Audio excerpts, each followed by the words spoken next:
Vipi rafiki yangu? Manjuni? I'm very stupid, I'm very foolish. Haiwezekani. Mimi nasema haiwezekani. Haiwezekani kwa sababu gani? Siku iliyopita nimenunua TV. Jana tu nimenunua sabufa, nimenunua na feni, nimenunua na hita. Lakini vyote sasa hivi havifanyi kazi. Havifanyi kazi kwa sababu gani? Mbona vingine vinafanya kazi vinaharibika vya kwangu tu? Mimi nataka kuhama hii nyumba. Hii nyumba haiwezekani. Hii nyumba itakuwa na nuksi, itakuwa na watu wenye fitina, nataka kuhama. Kwa nini kila siku vitu vyangu mimi ndio vinaharibika? Nataka kuhama. Yaani mimi haiwezekani nihangaike kutoa jasho, natafuta pesa, vitu vyangu mimi vinaharibika tu kirahisi vinaharibika. Haiwezekani. Hii nyumba ina nini? Ngoja kwanza.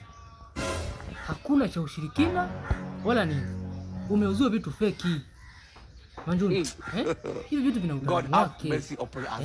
Hivi vitu vinapatikana original hapa Dodoma, hapo nyuma barabara ya 9. Kuna jamaa anaitwa Itwena General Supply. Huyu jamaa ana vifaa vya umeme, anauza jumla na rejareja. Haina haja kuagiza China, uanze kutapeliwa, uanze kuuziwa vitu feki. Anakupa na warranty kabisa. Unasubiri nini? Namba zake hizo hapo.